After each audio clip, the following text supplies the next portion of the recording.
Ok, chicos, nuevamente buenas noches, bienvenidos, bienvenidas a esta tutoría, esta cuarta tutoría de nuestro módulo de investigación de operaciones. En estas primeras 3 semanas, en estas primeras 3 tutorías, habíamos visto entonces lo que es la introducción a la investigación de operaciones. Vimos que la investigación de operaciones está referenciada como tal al análisis de datos, a la obtención de modelos matemáticos que nos permiten como tal representar una situación del mundo real. Entonces es llevar una situación del mundo real a una ecuación matemática, una teoría de análisis, llevarla a una ecuación matemática. Disculpen que les doy aquí acceso. Entonces, dentro de esas teorías, ¿sí?, con las cuales se pueden construir diferentes modelos, recuerden que un modelamiento es cuando nosotros estamos haciendo una simulación y esa simulación consta de variables. Las variables pueden tomar datos cualquiera, pueden ser datos aleatorios, ¿sí? O hay variables que deben de tomar datos específicos. Entonces, cuando nosotros hacemos simulación, pues ustedes que son ingenieros en sistemas entienden mucho más de esto en temas de programación, ¿cierto? La simulación se hace, por ejemplo, los procesos de parametrización, ustedes me corrigen, ¿sí? La simulación está relacionada con la carrera de ustedes, ¿cierto?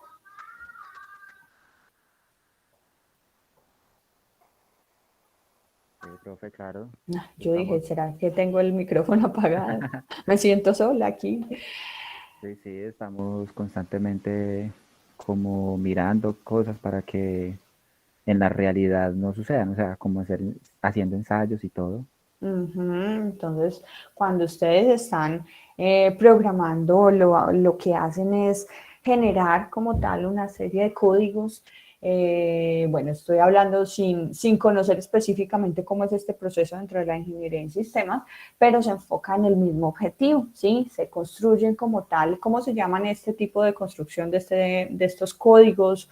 O de este lenguaje de programación, ¿sí?, que establece ciertas operaciones en la cual si yo ingreso cierta situación, pues me arroja unos resultados. Pero si yo hago una variación de esa situación, puede generar otros resultados, ¿sí?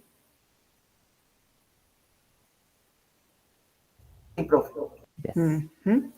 Entonces, la investigación de operaciones estudia este tipo de eventos, este tipo de situaciones.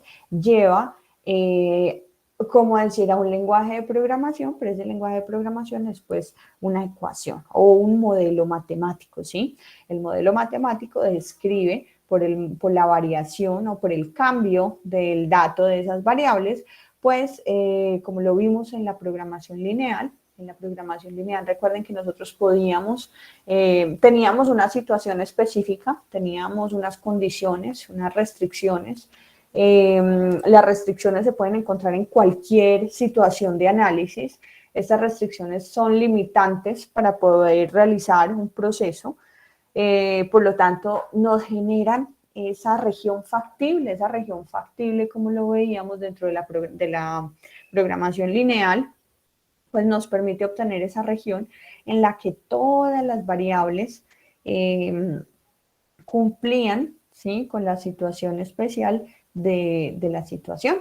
Esa región factible nos daba las diferentes opciones, porque recuerden que dentro de la investigación de operaciones yo puedo encontrar muchísimas opciones, muchísimas, porque yo le puedo dar a esas variables, a esas incógnitas, muchos valores, pero tengo que escoger específicamente las situaciones que cumplan con todas mis restricciones, ¿sí? ¿Para qué? Para que el modelo sea mucho más ajustado a la situación o al problema que yo estoy analizando.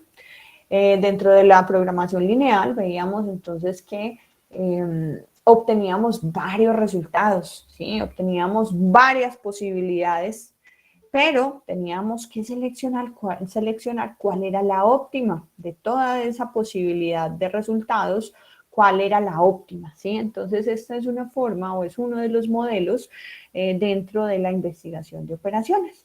Existen situaciones de análisis, chicos, ustedes que Van a ser ingenieros, se están formando porque ya terminaron, ya les falta un pasito para llegar a ser ingenieros en sistemas. Entonces, eh, el análisis de datos dentro de la toma de decisiones es muy importante y los modelos aportan a este tipo de procesos de toma de decisiones.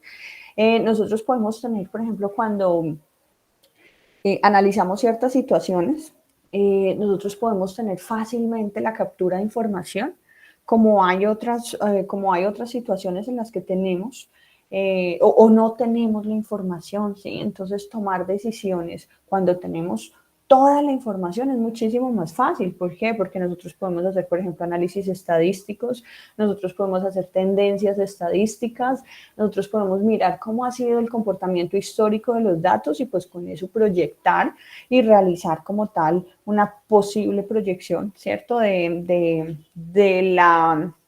comportamiento futuro de ciertos datos, aunque hay factores atípicos, hay factores externos, perdón, que generan datos atípicos. Datos atípicos son de esos datos que nosotros obtenemos, son picos dentro de la captura de datos, son picos que generan variaciones o que generan desviaciones dentro de los procesos, por ejemplo, datos muy altos o datos muy bajitos, ¿sí? Pero este análisis de datos nos sirve para tomar decisiones. Entonces, dentro de la toma de decisiones, como vamos a ver más adelante, nosotros podemos tener todos los datos, ¿cierto? Lo que genera un ambiente de certidumbre, certidumbre porque conocemos cómo se comporta, conocemos si hacemos una modificación de ciertos datos, pues sabemos cuál va a ser el resultado, ¿sí? Pero hay otras condiciones de incertidumbre. Incertidumbre es también una de esas formas en las que nosotros podemos tomar decisiones, pero dentro de estos ambientes de incertidumbre, pues no tenemos datos históricos, los datos son muy variables de las situaciones que queramos analizar, son muy variables. Entonces, bajo estas situaciones de incertidumbre, pues la toma de decisiones se vuelve mucho más crítica, ¿sí? Porque no tenemos la probabilidad, ¿sí? De poder apuntarle o acercarnos al resultado real, ¿sí? Entonces es por eso que aquí se utilizan mucho los análisis probabilísticos, donde tenemos un factor que nos permite generar diversos porcentajes de posibilidad, diversas probabilidades de que el dato vaya a caer dentro de un rango, ¿sí? Entonces, eso es lo que vamos a ver dentro de esta cuarta tutoría. Vamos a ver entonces esos diferentes análisis que se realizan dentro de aspectos de certidumbre y de incertidumbre, ¿sí? Entonces, la toma de decisiones es muy importante, chicos, y así estén en un proceso de programación, así estén en un análisis, en un proceso de venta, porque los ingenieros somos multidisciplinarios, los ingenieros como tal tenemos esa capacidad de diseñar, de gestionar, de no solo los ingenieros en sistemas pues laboran como tal en una parte de programación, no, los ingenieros en sistemas tienen una amplia, eh, en muchas áreas de desempeño, ¿sí? Hay áreas de desempeño en las que los ingenieros en sistemas, esa parte comercial, también la desempeñan como tal los ingenieros en sistemas, ¿sí? Es muy amplio, eso es lo bonito de estudiar ingeniería, que cuando estudiamos ingeniería, pues nos enfocan directamente en una rama, en una ciencia, en el caso de ustedes es el tema de los sistemas, pero los ingenieros son versátiles, entonces por eso la toma de decisiones está en cualquiera de las líneas como tal que ustedes quieran escoger dentro de la ingeniería en sistemas. Y la toma de decisiones es muy importante. Por ejemplo, si un ingeniero en sistemas toma la decisión de trabajar en un área comercial, ¿sí? Porque para las empresas enfocadas en temas de tecnología, también hay que conseguir clientes, ¿sí? Entonces, si somos emprendedores y queremos poner nuestra propia empresa o queremos administrar nuestra empresa, pues obviamente debemos de tomar decisiones y vamos a tener estas situaciones como ingenieros en sistemas donde vamos a tener muchísima información para tomar decisiones, poca información, por ejemplo, información de los mercados, ¿listo? Entonces, ¿cuál va a ser el mercado en el que podemos optar o cuál va a ser el nicho de mercado en el cual vamos a enfocar nuestro negocio? Entonces, miren que los ingenieros en sistemas no solo tienen que enfocarse en temas de áreas de sistemas o en temas de áreas de TI, sino que los ingenieros tienen un desempeño versátil, ¿sí? Dentro de todas las áreas de una organización. El tema de hoy, chicos, está relacionado. ¿Ustedes están viendo mi pantalla en este momento? Sí, profe. Okay. Están en Remington. Listo. Entonces, esta semana vamos a hablar de análisis de decisiones, ¿sí? Como les había dicho, hay métodos en los cuales nosotros tenemos todas las variables, conocemos cuáles son todas esas condiciones específicas, hemos analizado cuál es el comportamiento, ¿sí? La variación de esos datos. ¿Por qué los conocemos? Por datos históricos, por ejemplo, los datos de ventas, pues sabemos año a año si han incrementado, si han decrecido, ¿sí? Podemos identificar cómo es el comportamiento de los datos por análisis estadísticos. La estadística es muy aplicable al análisis de datos y a la toma de decisiones, porque nosotros, por ejemplo, dentro de la carrera vemos, dentro de la ingeniería, ustedes vieron todo lo que fue estadística inferencial, estadística descriptiva, diferentes formas de trabajar datos que nos permiten tomar decisiones, ¿sí? Pero como les había dicho, hay situaciones en las que no tenemos los datos son bajo un ambiente de alta incertidumbre o ambiente donde tomamos decisiones con mucha incertidumbre y con alto riesgo, ¿sí? Por ejemplo, los mercados bursátiles. Dentro de los mercados bursátiles, esas acciones que tienen muchísimo riesgo, pues son las acciones que generan más incertidumbre, pero ese riesgo está acompañado pues de un beneficio económico muy grande, ¿sí? Entonces, en caso de que esa acción que está con alto riesgo llegue a generar una posición, por ejemplo, de alza, pues obviamente va a generar muchos beneficios económicos para los dueños de las acciones. Entonces, bajo incertidumbre, bajo certidumbre y bajo riesgo, esos son como los escenarios que más podemos encontrar dentro de la toma de decisiones. Entonces, hoy vamos a hablar del análisis de decisiones. Vamos a trabajar unas metodologías, ¿sí? Estas metodologías se utilizan para tomar decisiones cuando no tenemos todos los elementos, ¿sí? De juicio para poder decidir, ¿sí? Sino que generan dentro del análisis de decisiones y de la simulación, chicos, y dentro de la simulación está el análisis de los escenarios. Los escenarios pues nos presentan diferentes posibles resultados en los cuales nosotros debemos de tomar la decisión de cuál va a ser ese escenario, ¿sí? Más probable o ese escenario que más beneficie, por ejemplo, en el caso de ventas, bajo ciertas condiciones del mercado, cómo podemos generar entonces la mayor cantidad de utilidades, ¿sí? Hay situaciones externas que se vuelven críticas para el comportamiento de los datos. Situaciones externas, por ejemplo, como el tema de la pandemia. ¿Sí? Miren que yo dentro de una empresa yo puedo controlar todo lo que es el sistema a nivel interno, porque ustedes saben que una empresa como tal es un sistema que tiene entradas, procesos de transformación y salidas. Entonces yo dentro de las empresas puedo como tal controlar todas estas variables, ¿sí? Y las conozco porque dentro de procesos productivos o dentro de empresas o de organizaciones o firmas, como ustedes quieran llamar a una empresa, tenemos diferentes situaciones de entrada de datos, de materiales, transformación y entrega o productos o servicios entregados a los clientes, ¿sí? Eso es lo que se genera dentro de todas las empresas.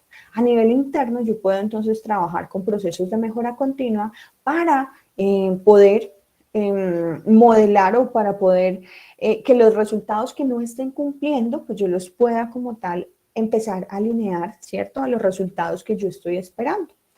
Pero hay otras situaciones que son esas condiciones externas que yo no puedo controlarlas y que afectan como tal los resultados dentro de la empresa.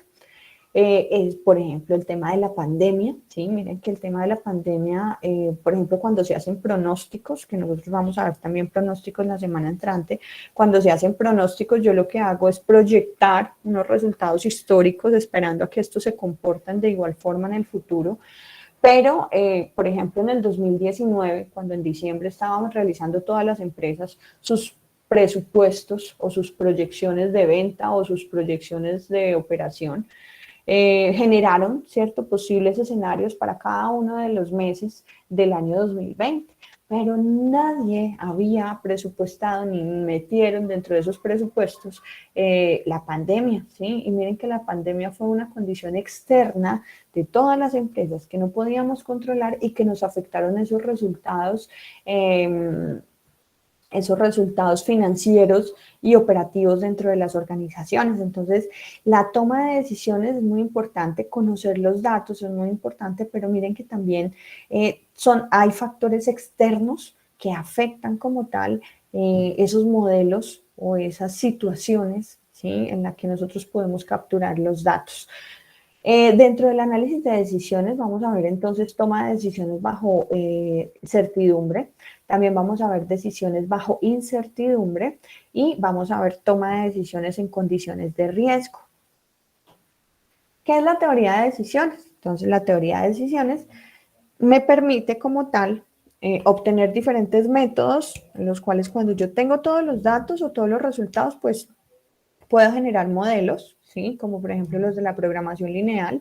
Puedo generar, en la programación lineal, recuerden que teníamos todos los datos, lo que pasa es que el método o la teoría genera unos pasos, los cuales hay que seguirlos de forma sistemática para poder llegar al resultado. Pero hay otras condiciones en las que no podemos tener todos los datos para tomar decisiones. Entonces, esos datos pues se van a comportar de forma probabilística y vamos a ver qué es este concepto de probabilístico.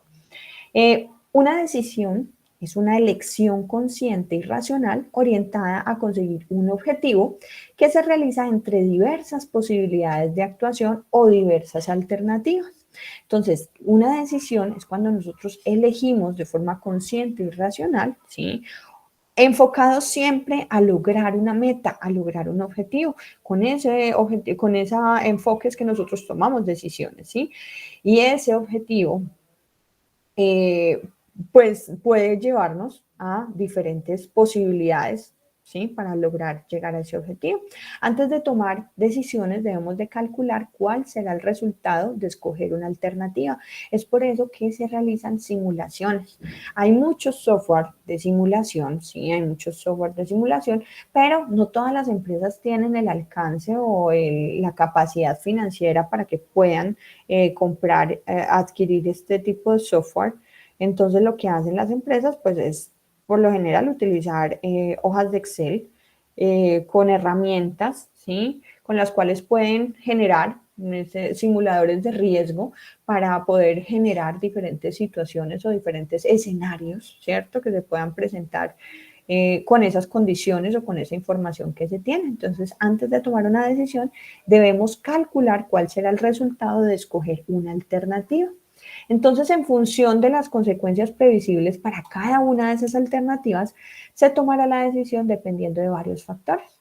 Por ejemplo, los objetivos de quien decide y las restricciones para conseguirlo, como lo vimos en el primer modelo, las alternativas posibles y potenciales, las consecuencias de cada alternativa, el escenario en el que se tomen las decisiones y las preferencias de quien decide, ¿sí? Hay situaciones en las que es complicado, por ejemplo, cumplir con un incremento de ventas del 12%, pero el gerente lo quiere, entonces tenemos que generar diferentes condiciones para poder llegar a ese resultado del gerente, ¿sí? Entonces tenemos que simular o tenemos que hacer presupuestos enfocados en el objetivo de la persona quien toma la última decisión. Bueno, por lo general dentro de las empresas los resultados o hay diferentes cargos de analistas, ¿cierto? Los analistas son los que toman como tal esos datos, capturan esos datos, los transforman y los representan en información que pueda ser presentada, ¿sí?, ante quien va a tomar las decisiones. Las decisiones por lo general no siempre lo toman los analistas, sino que siempre lo toman personas que tienen como tal de pronto más un cargo con mayor responsabilidad ante el cumplimiento de estos objetivos. Entonces, el escenario en el que se toman las decisiones y las preferencias de quien decide, pues siempre es el que va como tal a generar la meta o el objetivo para cumplir. El análisis de decisión proporciona un soporte cuantitativo a los tomadores de decisiones en todas las áreas, tales como ingenieros, analistas, economistas, administradores, entre otros.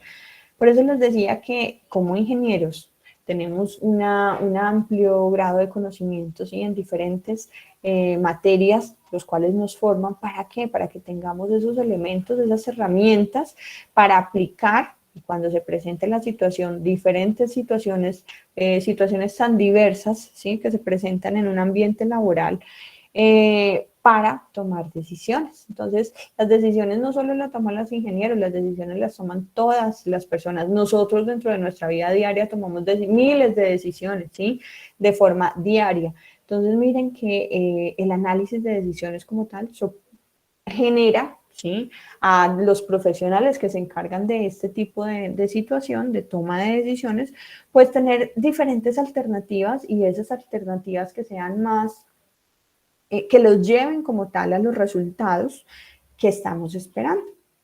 Habíamos visto entonces que cuando hablamos de modelos, estábamos hablando entonces que tenemos el mundo real, ¿cierto? El mundo real tiene diferentes comportamientos, diferentes cambios, diferentes situaciones, y dentro de la investigación de operaciones lo que hacemos nosotros es analizar esas diferentes situaciones. Cuando conocemos cómo es el comportamiento en el mundo real, lo que llevamos es ese supuesto y generamos un modelo o una ecuación matemática. Entonces, esos supuestos o esos problemas pueden ser probabilísticos o determinísticos. Un problema probabilístico es el problema en el cual algo o toda la información relevante no se conoce con certeza. Entonces, cuando tenemos una situación o un problema probabilístico, chicos, ese concepto de probabilístico es que no se conoce como tal el dato. Tenemos un nivel alto de incertidumbre, por lo tanto, dentro de la probabilidad se utilizan ciertos niveles, ¿cierto?, de confianza o diferentes escenarios en los cuales un dato pueda caer o se pueda generar dentro de cierto rango, ¿sí? Entonces, dentro de los problemas probabilísticos no se conoce con certeza toda la información. Es por eso que tomar decisiones bajo estos escenarios probabilísticos, pues, para los escenarios probabilísticos es que se desarrollan tantas herramientas de análisis que permita generar o acercar una simulación o permita realizar simulaciones, ¿sí?, que contemplen el riesgo, ¿sí?, o la incertidumbre para poder acercarnos a ese escenario esperado, ¿sí? Entonces, recuerden que un problema probabilístico es cuando no conocemos algo con certeza o no tenemos toda la información. No sabemos, por ejemplo, si la tendencia del comportamiento, si ese comportamiento, por ejemplo, es estático, si ese comportamiento es creciente, si ese comportamiento es decreciente, si la variabilidad, pues, es, por ejemplo, un nuevo mercado, un producto, ¿sí?, que queramos analizar y no tengamos información histórica para poder determinar cuáles son los meses en los cuales se tiene más venta de ese producto de acuerdo a la necesidad de los clientes. Como hay otros sectores en los cuales nosotros podemos tener mayor información, ¿sí? Por ejemplo, las empresas del sector textil, ¿sí? Hay estas empresas o las empresas de juguetería, ¿sí? Estas empresas conocen el comportamiento de sus picos de venta. ¿Cuándo creen ustedes que puede ser en el año los picos de venta de las empresas del sector textil? Diciembre. Diciembre, ¿cierto? Esa puede ser una fecha para la cual las empresas se preparan y específicamente hay una fecha en la que ellos venden muchísimo más y es esa semana antes de que empiece noviembre. ¿La bolsita dónde está? No, no la tengo. En la que pueden generar hasta muchísimas más ventas, ¿sí? En esa semana de lo que conocemos el Black Friday, ¿sí? Que es esa semana antes, la última semana de noviembre, en la cual muchas empresas han identificado que tienen mayor ingresos, mayor generación de ventas que en la misma época de diciembre, ¿sí? Entonces miren que estas son situaciones en las cuales nosotros conocemos, ¿sí? El comportamiento, la información, los picos en los cuales hay un comportamiento mayor, cuáles son esos meses en los que se generan menos ventas. Entonces ahí es cuando tenemos información de un comportamiento, de una situación en el caso de las ventas. ¿Alguien levantó la mano?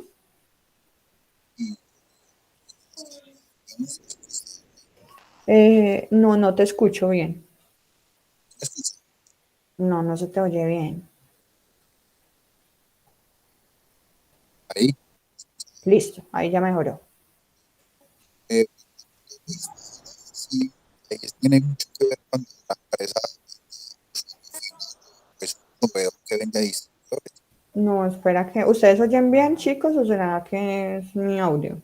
No se No, escucha. creo que es el de Se te escucha entrecortado. se marchó.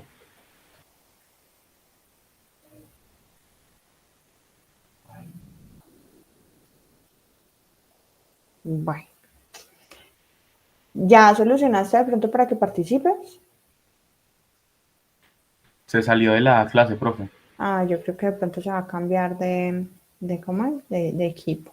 Eso pasa muchas veces cuando estamos conectados del celular. Entonces, bueno, entonces, cuando es probabilístico, chicos, es que no conocemos como tal toda la información. Entonces, dentro de la estadística se utilizan análisis, ¿cierto? Para que incluyen, ¿sí?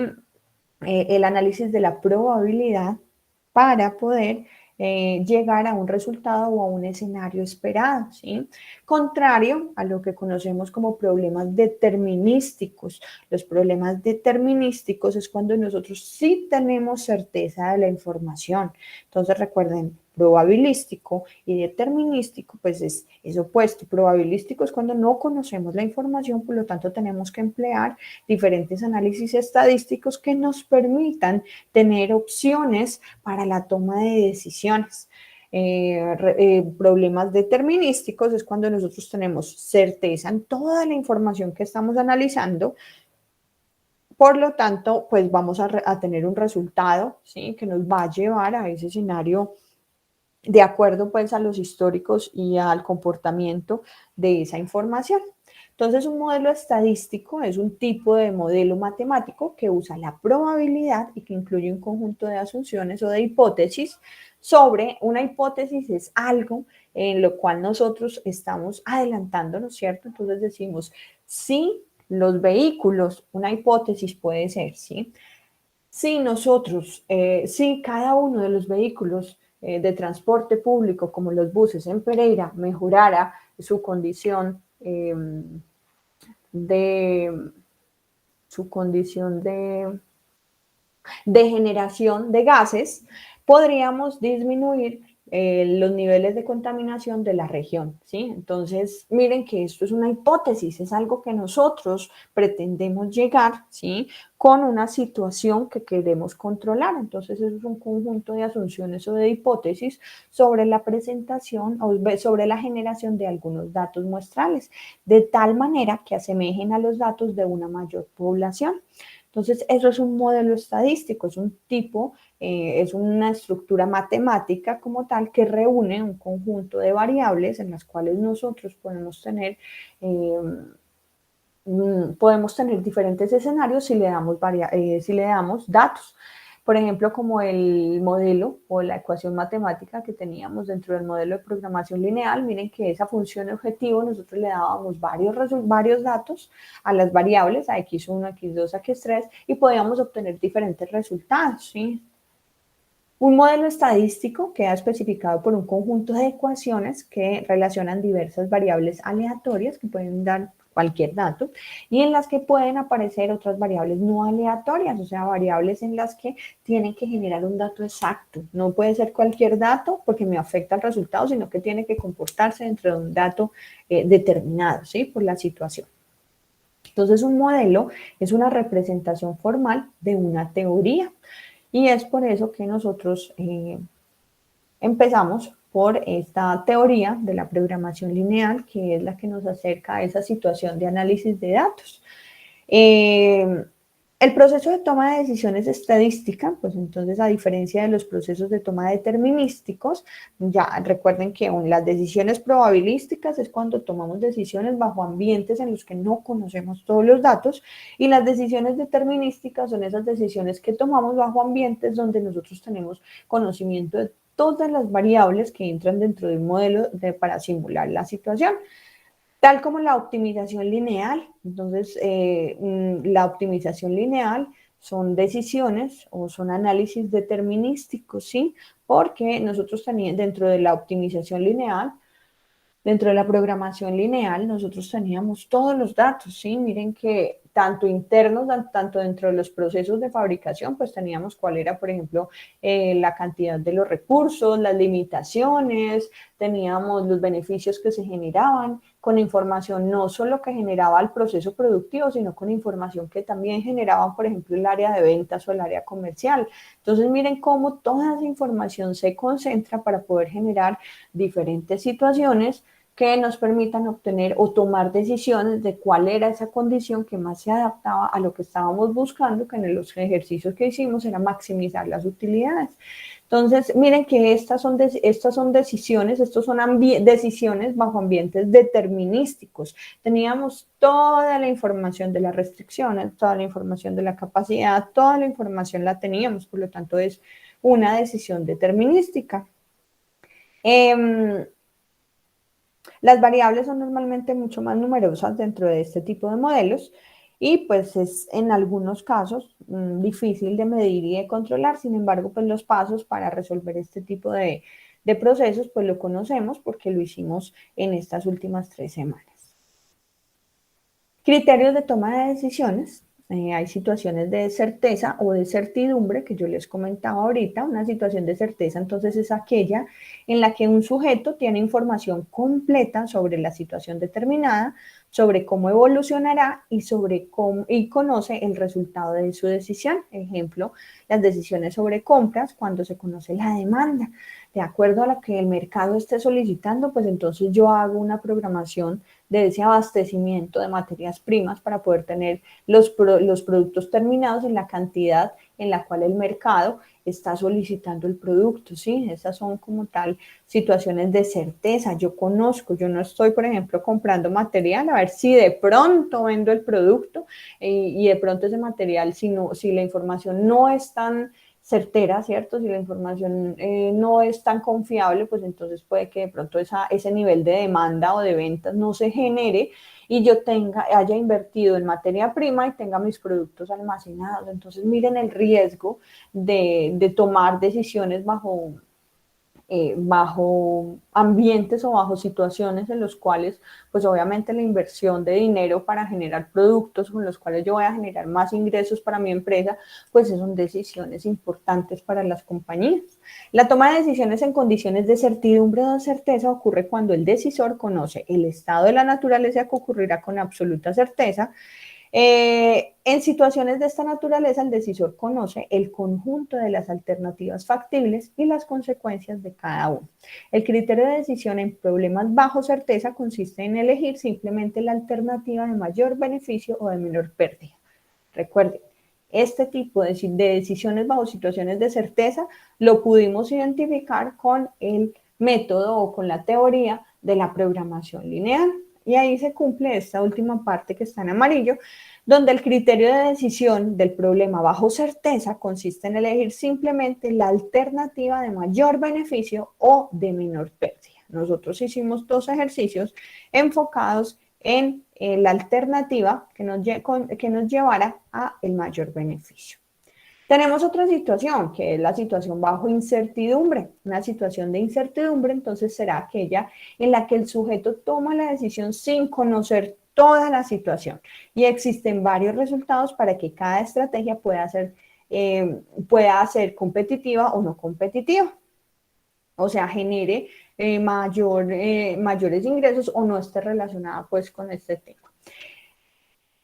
En problemas de decisión bajo incertidumbre, como se mencionó antes, se atiende a problemas de decisiones en los que no se conoce la probabilidad de ocurrencia de los estados naturales. Los estados naturales, pues, es la situación de cómo se va a comportar, ¿sí? Nosotros conocemos diferentes procesos que sabemos que si nosotros dejamos o abandonamos o controlamos un proceso, pues sabemos qué es lo que va a pasar, ¿cierto? Entonces esas son las situaciones de naturaleza. Conocemos el comportamiento, ¿cierto? Tanto positivo o negativo de acuerdo a lo que nosotros no controlemos dentro de ese ambiente o dentro de esa situación.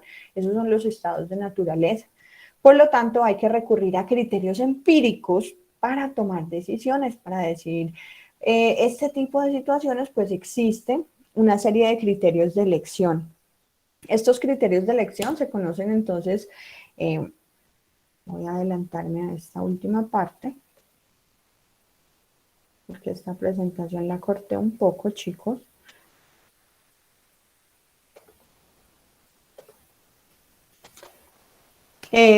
Vamos a ver entonces algunos de esos criterios de decisión especial.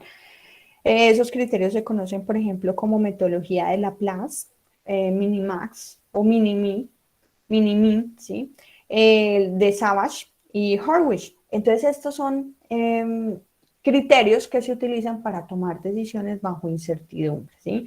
Entonces, recuerden, tenemos situaciones de certidumbre donde tenemos todos los datos, tenemos situaciones de incertidumbre, ¿sí?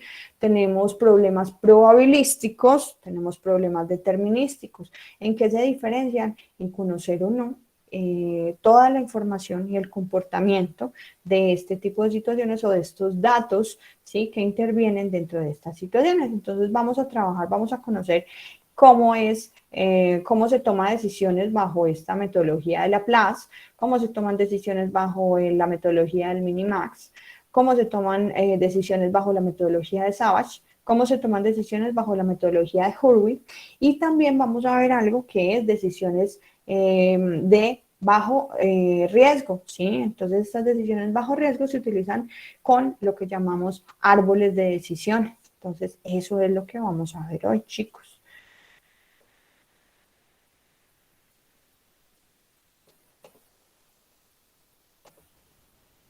Entonces un modelo estadístico, esta parte de la vi. Entonces, dentro de esos criterios de elección tenemos esas metodologías del Maximin, del Maximax, del Minimax. ¿Qué quiere decir esto? Pues son situaciones en las que nosotros calculamos, por ejemplo, la máxima pérdida y escogemos el mínimo de esas máximas pérdidas, ¿sí? Es como tener claro esas situaciones en las que nosotros tenemos, por ejemplo, los mejores datos y de esos mejores datos que obtenemos, pues seleccionamos el mejor de los mejores. Eso es lo que llamamos la metodología optimista o el Maximax. Es maximizar el máximo, ¿sí? De los posibles resultados más altos que podamos obtener. El Maximin es pues cómo podemos dentro de esos mínimos, dentro de esos datos mínimos, cómo podemos obtener el dato el mayor de esas pérdidas posibles, cuál va a ser la mayor o cuál va a ser la menor de esas pérdidas posibles. Entonces miren que nosotros podemos sumar o los resultados buenos o los resultados malos, los resultados que más nos convengan, y podemos analizar de esos pésimos resultados cuál es el peor, ¿sí? ¿Cuál es el peor? O dentro de esos buenos resultados, cuál es el mejor de todos los buenos.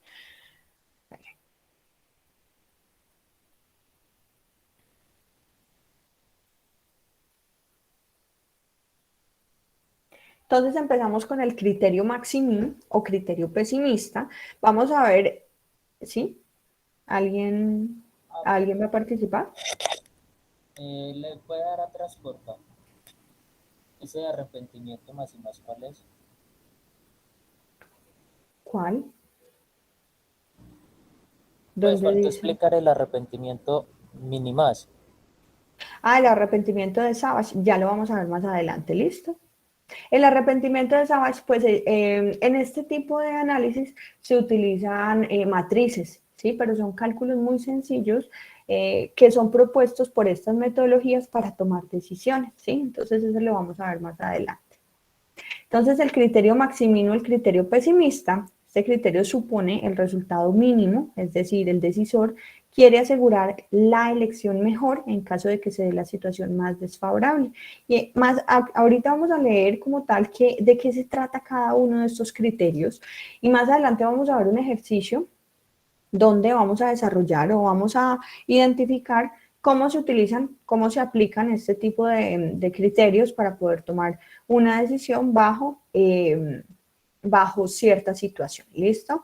Entonces, el criterio maximin supone maximizar el resultado mínimo, es decir, el decisor quiere asegurar la elección mejor en caso de que se dé la situación más desfavorable. Es decir, lo más malo le llega a suceder a la persona. Se debe determinar el peor de los resultados de cada acción para escoger el mejor de los, el mejor de los mejores, el peor. Entonces vamos a verlo de una vez para que no nos vayamos a confundir. Entonces tenemos una situación, chicos. Tenemos una situación en la que vamos a construir un edificio y tenemos tres alternativas y tenemos tres estados de naturaleza. ¿Cuáles van a ser esas alternativas para tomar las decisiones de construir el edificio? Entonces, se desea construir un edificio y para su diseño se presentan las siguientes alternativas. La alternativa A1, que es construirlo para que resista un sismo de 6 grados. Entonces, miren que aquí tenemos diferentes situaciones, ¿sí? Tenemos que tomar decisiones y estos criterios pues se calculan para poder tomar diferentes decisiones. Tenemos entonces la alternativa A2, que es construirlo para que resista un sismo de 8 grados de intensidad. A3 es construirlo para que resista un sismo de 10 grados de intensidad. Las posibilidades de estados de la naturaleza son que se presente un sismo, por ejemplo, E1, sería entonces la posibilidad de que ese sismo sea menos de 6 grados. E2 es más de 6 grados y menos de 8. E3 es más de 8 grados y menos de 8. Entonces miren que tenemos tres situaciones de construcción. Entre más grados entre las construcciones más resistan los terremotos o los movimientos sísmicos, pues obviamente tienen que hacer inversiones diferentes en los materiales, en los análisis, en todo lo que involucra la construcción de un edificio. Entonces, aquí están analizando diferentes intensidades de esos sismos, 6 grados, 8 grados y 10 grados, ¿sí? Y están evaluando los posibles estados de la naturaleza. Entonces, por ejemplo, nosotros conocemos de forma histórica que en algunas partes de nuestra región pues se presentan sismos y sabemos cuál es el comportamiento aproximado de esos sismos y cuando hay terremotos pues sabemos hasta qué grado puede llegar, pero pues es algo incierto, ¿sí? Entonces aquí tenemos esas posibilidades, menos de 6 grados, entre 6 y 8 grados y entre 8 y 10 grados, ¿sí? Se construye matrices de decisiones. Miren que aquí en las columnas tenemos como tal los posibles estados de la naturaleza, o sea, que sea de menos de 6 grados de intensidad el sismo, que estén entre 6 y 8, ¿sí? Y que puedan como tal esas edificaciones o ese edificio pueda resistir entre 8 y 10, ¿sí? Entonces miren que eso lo representamos dentro de una matriz por columnas. Y en las filas tenemos entonces las alternativas, ¿sí? A1 que resista 6, A2 que resista 8, A3 que resista 10 grados. Estos son los posibles, como tal, los posibles costos, ¿sí? Que puedan generarse dentro de la construcción. Miren, aquí en este 300 sería entonces la unión de la alternativa de construir un edificio de 6 grados, ¿sí? De intensidad, que de 6 grados que pueda resistir un sismo de 6 grados, ¿sí? Porque miren que E1 es la posibilidad de menor a 6 grados. Entonces, E1 y A1. Aquí E2 sería entonces construirlo para que resista un sismo de 8 grados de intensidad. Y A1, pues que resista 6 grados de intensidad, ¿sí? Que resista entre 6 y 8 grados. Y la alternativa A1 es que resista 6 grados. Entonces miren que aquí se van cruzando como tal las alternativas y los estados de la naturaleza. Entonces cuando tenemos esas situaciones, construimos matrices. Vamos a empezar entonces con ese primer criterio que es el maximin, ¿sí? Entonces, conociendo de dónde proviene cada uno de estos datos, 300, y pues entonces es el resultado de analizar una alternativa con un posible estado de la naturaleza, ¿sí? E2, miren que se cruzan 1, 2, 3, 4, 5, 6, 7, 8, 9, ¿sí? Tenemos 9 opciones en este caso, ¿sí? Para poder realizar el análisis dentro de esta matriz. ¿Cuál sería el criterio maximin? El criterio maximin, entonces lo que vamos a hacer es que de cada una de estas filas, ¿sí? De cada una de estas posibles combinaciones entre la alternativa y el estado de la naturaleza, para cada uno vamos a señalar el dato mínimo. Entonces, por ejemplo, para la alternativa 1, que es construirlo para que resista un sismo de 6 grados de intensidad, el menor dato, ¿sí? Dentro de esta fila es de menos 500, ¿sí? Para A2 sería entonces menos 300. Para A3 sería entonces, pues los tres datos son iguales, por lo tanto entonces se puede tomar cualquier dato, ¿sí? Dentro de estos datos, entonces miren que cada fila generó un resultado. A1 generó entonces menos 500, A2 generó menos 300 y A3 generó 100, porque los tres datos son iguales para cada una de las situaciones analizadas. El criterio maximin lo que me dice es que genere de esos mínimos, de esos datos mínimos, cuál es el máximo, ¿sí? Y entre menos 500, menos 300 y 100, pues el dato máximo va a ser 100, ¿sí? Entonces eso es el criterio de maximin, es escoger el mínimo de todas las alternativas, ¿sí? Y escoger el máximo de esos datos mínimos.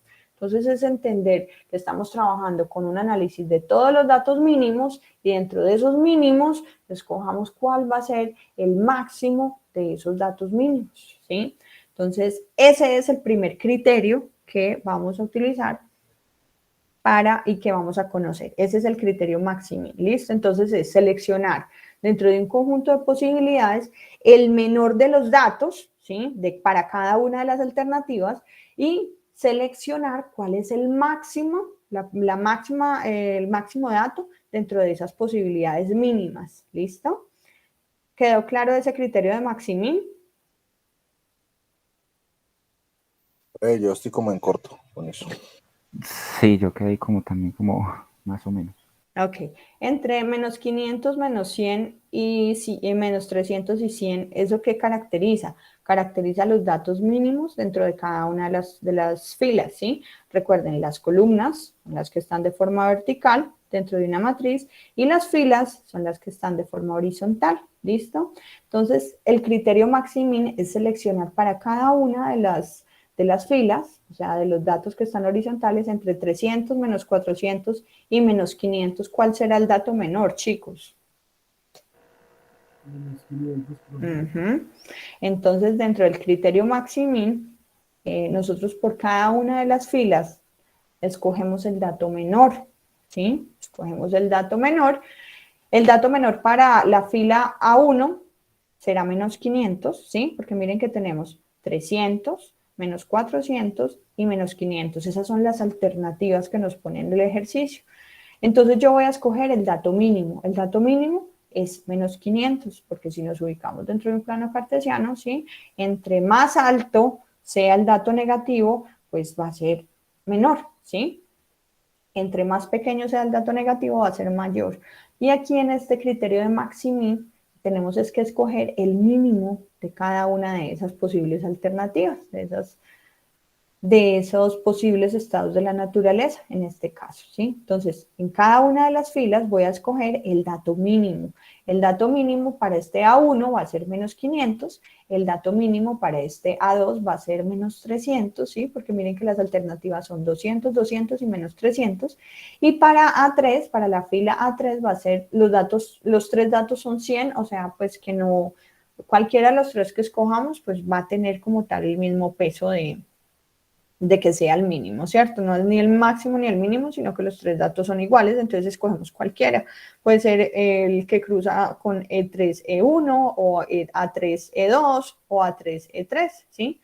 Esa parte quedó clara, chicos, ¿cierto? Es identificar que tenemos una matriz y dentro de esa matriz vamos a analizar cada una de las filas y vamos a seleccionar de cada una de esas filas, recuerden que las filas son las que están de forma horizontal, vamos a seleccionar para cada una de esas filas el mínimo, el dato mínimo, ¿sí? ¿Cómo se analiza el criterio maximin? Maximin quiere decir que saque el máximo de los mínimos.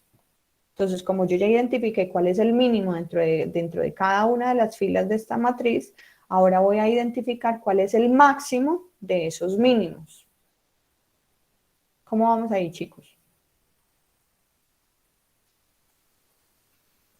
Listo, profe. Bien, profe, mejor. ¿Sí? ¿Mejor? Ok, listo. Entonces, de cada fila identificamos el menor dato, el mínimo de A1, el mínimo de A2, el mínimo de A3, ¿sí? Y el criterio maximin, como su nombre lo dice, es el máximo de los mínimos, ¿sí? Entonces, identificamos primero los mínimos y luego, dentro de todas esas posibilidades de mínimos, escogemos el máximo, ¿listo? Ese es el criterio maximin, ¿sí? Es importante que conozcan ese concepto, porque ese concepto, pues, se utiliza en diferentes análisis. Entonces, ya saben que cuando es un criterio maximin, pues, es escoger el máximo de los mínimos, ¿sí?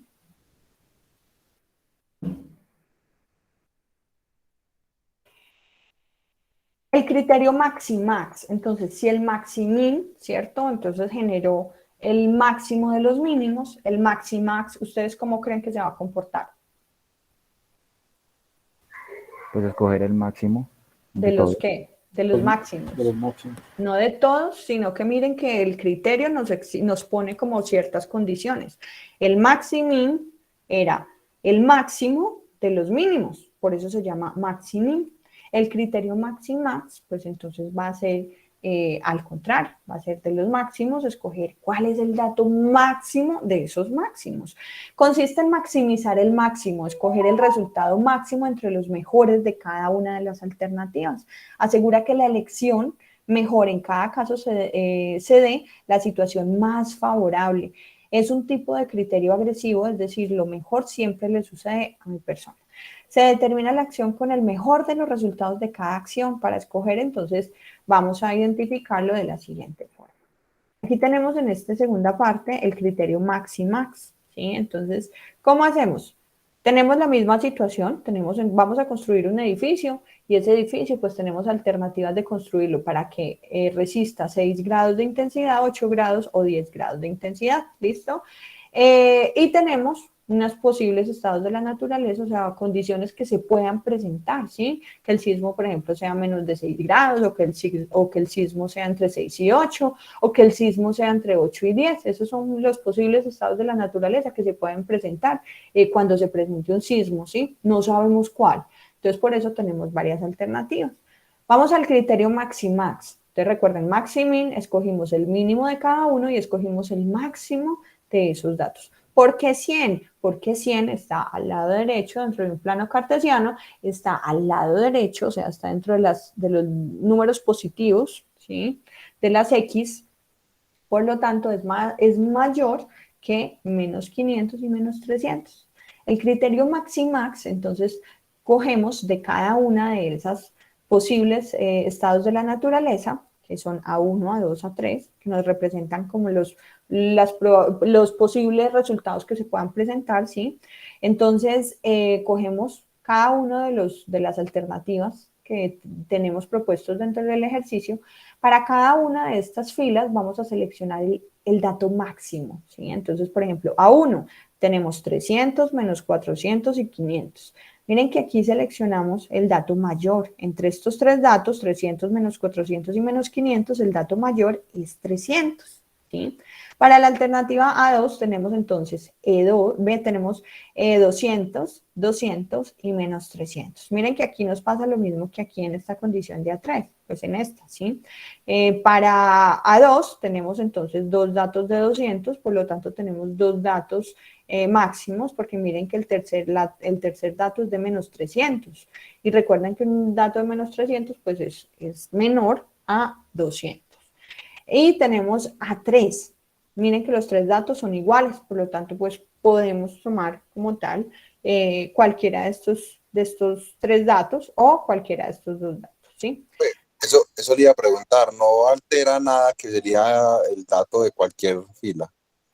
No, no, porque no necesariamente, por ejemplo, si aquí hubiera 150, aquí entre A2 E1, ¿sí? En esta posición, pues entonces nosotros tendríamos que escoger esta de 200, ¿sí? No, Es sí, pero no identificar. afecta que se escoja A2 de E1 a A2 de E2, no altera No, nada más adelante. no, lo que ahí se quiere encontrar es como, lo que ahí se ubicó fue como una matriz diagonal, ¿sí? Pero no afecta para nada, ¿sí? Para nada, porque los datos se pueden presentar en cualquier alternativa. Lo importante es identificar que estamos seleccionando el máximo de cada una de las posibilidades existentes dentro de la matriz para cada una de las filas. Entonces, el criterio Maximax lo que nos dice es escoja el máximo de todos esos posibles datos máximos, ¿sí? Dentro de los resultados serían entonces 300, 200 y 100, ¿sí? Dentro de esos tres datos, ¿cuál es el máximo?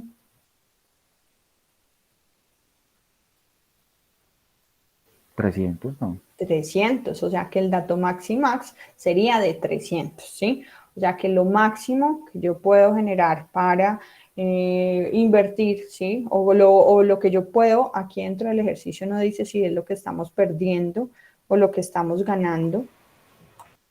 En el caso de que se dé un temblor, ¿cierto? Un sismo entre estas condiciones, esto sería lo máximo, lo mínimo que yo puedo perder en dinero, ¿sí? Entonces, lo máximo de los máximos en esta situación es que en una situación de A1, que es construir para que resista un sismo de 6 grados, ¿sí?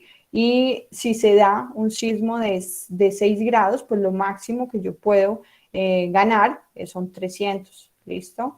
Aquí en el criterio maximin es en el caso, ¿sí? De tener los datos mínimos, ¿cuál va a ser el dato más bajo? El dato más bajo, pues es el maximin. Tenemos que relacionarnos con esos dos conceptos, ¿sí? Solo con mirar el nombre podemos identificar qué criterio, qué estamos analizando dentro de los datos. ¿Listo? Maximin y maximax. En maximin estamos analizando dentro del mínimo de los datos, sacamos el máximo resultado de esos mínimos, ¿sí? Y dentro del maximax cogemos el máximo de todos los datos y de ese filtro de máximos sacamos el dato mayor. ¿Listo? Eso es lo que dice estos dos tipos de criterios. Estos son criterios dentro de certeza o de certidumbre, ¿sí? Perdón, dentro de incertidumbre, ¿sí? Entonces ya vimos el criterio maximin, ya vimos el criterio maximax. Recuerden, maximin, mínimo, sacamos el mínimo y de esos mínimos obtenemos el dato mayor de esos mínimos. Y de los maximax, pues sacamos el máximo de cada una de esas filas y generamos el dato mayor de esos máximos.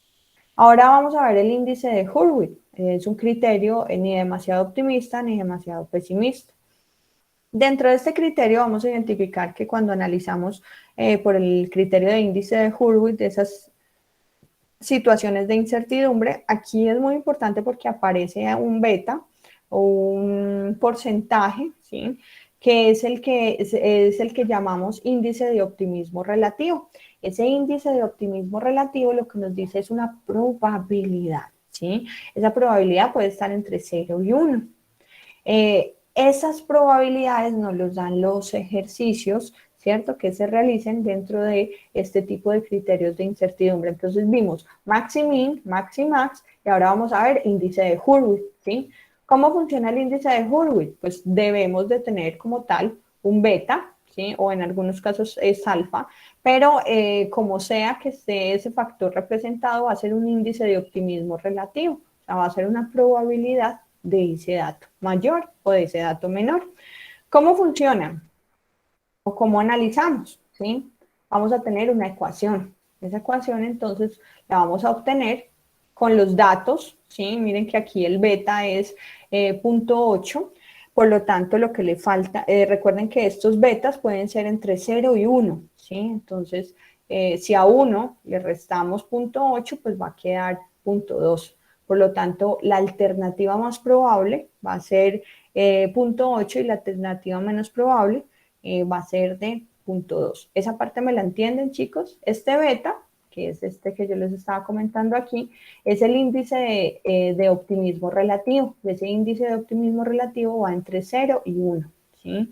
Entonces, para el caso pesimista, tenemos entonces un valor, y para el caso optimista tenemos entonces otro valor, ¿sí?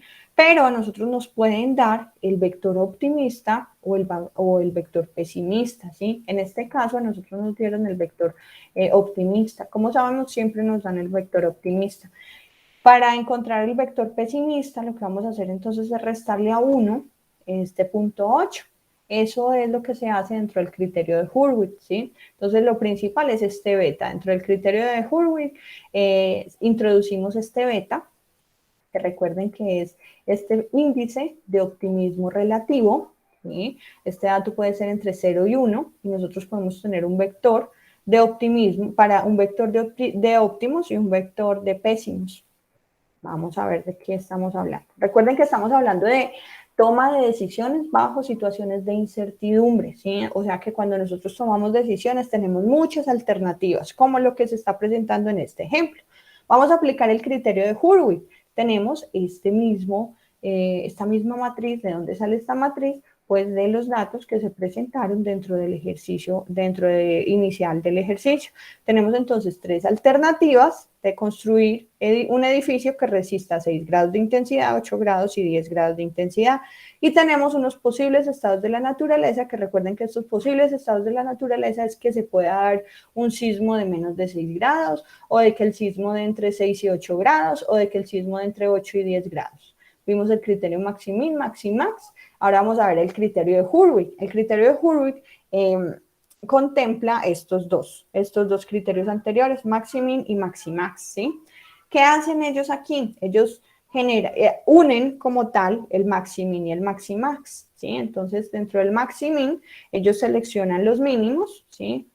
Y luego, mire, como hicieron aquí, mire que seleccionaron los mínimos en azul, menos 500, menos 300, y miren que tomaron cualquier dato para el mínimo de las columnas. Y ahora generan el máximo de cada una de las columnas. Entonces, miren, los mínimos los pusieron azules y los máximos los pusieron rojos. Porque aquí tomamos cualquiera de estos dos, pues porque los dos son máximos. Lo mismo aquí, aquí hubiéramos podido también tomar E2 como esta parte de cruce de la columna entre E2 y A3, o A1 y A3, porque miren que los 3 datos son iguales, por lo tanto, pues no interesa como tal. En este caso, los 3 datos son iguales, ¿listo? Entonces, criterio de Hurwitz, el primer paso es seleccionar el mínimo y el máximo de cada uno de las filas, ¿listo? Después de que nosotros hayamos seleccionado el máximo y el mínimo de cada una de las filas, vamos a construir entonces un criterio para toma de decisiones. Para construir ese criterio, entonces vamos a tomar este índice de optimismo relativo. ¿Cómo vamos a construir entonces esa ecuación? Decimos el índice de optimismo relativo, ¿sí?, por el máximo, ¿sí?, más el índice de optimismo, el vector pesimista, que es 0.2. ¿De dónde sale este 0.2? Pues recuerden que beta solo puede dar datos entre 0 y 1. Si el optimista me da 0.8, pues ¿cuánto le falta para llegar a 1? El restante. Ajá, el restante. Entonces, multiplicamos el optimista por el dato máximo, ¿sí?, más el vector pesimista por el dato mínimo, ¿sí?, de cada una de esas columnas. Miren que acá tenemos 300 como el dato máximo, más el vector pesimista por el dato mínimo, ¿Listo? Sí. Profe, una consulta, es que veo, por ejemplo, el 200 en E2 en rojo.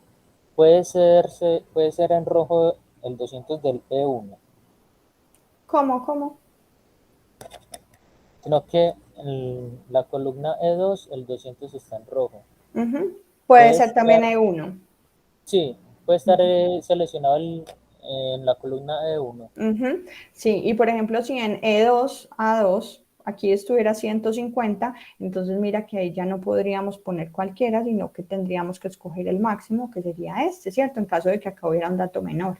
En este caso, como la matriz tiene datos iguales para los máximos y para los mínimos, ¿cierto? Entonces, pues no hay condición como de selección. Pero lo que es importante identificar es que acá estamos seleccionando los máximos de cada alternativa y los mínimos de cada alternativa, ¿sí?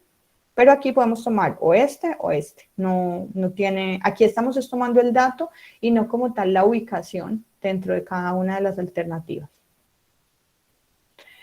Lo mismo para acá, miren que aquí pues cualquier dato es negativo y cualquier dato es positivo. Cualquier dato es máximo y cualquier dato es mínimo. ¿Por qué? Porque los tres datos son iguales. Por eso aquí en esta última, miren que tomamos dato máximo para el vector positivo y el vector optimista y un dato igual para el vector pesimista, ¿sí? Entonces multiplicamos cada uno de estos y obtenemos tres datos. ¿Cómo vamos hasta acá, chicos? Para este criterio de Hurwitz. Miren que esto es sencillo, lo que pasa es Bien. que tiene una metodología pequeñita. El maximin lo entendimos. El maximax también, ¿sí? Recuerden, sacar máximos de los máximos, sacar máximos de los mínimos, es entender como tal, cómo analizamos los datos que se nos están presentando para tomar una decisión. Entonces, aquí dentro del criterio de Hurwitz, estamos definiendo. Miren que acá nos obtuvimos tres datos, ¿sí? 140, 100 y 100. ¿Qué quiere decir esto? Pues que dentro de las mejores alternativas para construir es la A1, que tiene 140. ¿Por qué? Porque miren, por ejemplo, cómo está construida esta matriz. Yo aquí digo que estoy construyendo. Miren que aquí A1 representa que yo voy a construir un edificio que va a resistir 6 grados de intensidad, ¿sí? Y la condición es que se presente un temblor o un sismo menor a 6 grados, ¿cierto? Si yo construyo un edificio que resiste 6, ¿cierto? Y el temblor es menor a 6, pues ¿será que mi edificio va a estar seguro o no? Sí. Entonces, entre más seguro esté, yo voy a ganar más dinero, ¿listo? Pero ¿qué pasa, por ejemplo, en esta situación? Donde E2 es A2, ¿cierto? Es que construir un edificio para que resista un sismo de 8 grados de intensidad, ¿sí? Miren esta situación. Bueno, vamos a analizar este de menos 400. Este de menos 400, ¿qué quiere decir? Pues yo tengo que analizar cuáles son las alternativas y cuáles son las posibilidades que me están dando. E2 quiere decir, A1 ya sabemos que es para construir un edificio que nos resista 6 grados de intensidad de un sismo. En E2 es cuando se presenta esa posibilidad de que ese sismo esté entre 6 y 8. Resulta que entre 6 y 8 puede ser 6,5, 7 de grados de intensidad, ¿cierto? 7,5 hasta llegar a 8. Pero resulta que yo construí un edificio solo para que resista 6 grados de intensidad. Por lo tanto, si da 6,5, 7,5, 7, 8, ¿qué va a pasar con ese edificio?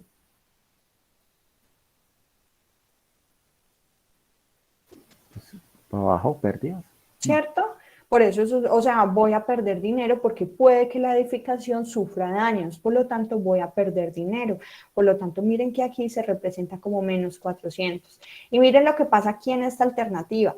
La A1 es la alternativa de que yo construya un edificio que resista un sismo de 6 grados de intensidad. Y aquí E3 es ese posible estado de la naturaleza, que ese sismo esté entre 8 y 10. Miren que la pérdida es mucho mayor, ¿sí? miren que da menos 500. ¿Qué quiere decir eso? Pues obviamente que yo estoy construyendo un edificio que resista 6 grados de intensidad y resulta que en realidad el sismo dio entre 8 y 10, o sea, inmediatamente el edificio va a sufrir daños, no va a resistir, por lo tanto yo voy a perder mucho dinero. Entonces miren que la pérdida es mayor entre las dos situaciones, pues no sean, no combinen como tal como esas alternativas óptimas, ¿sí? Entonces miren que yo tengo diferentes situaciones acá. Aquí, por ejemplo, en A2 es construir un edificio que resista 8 grados de intensidad.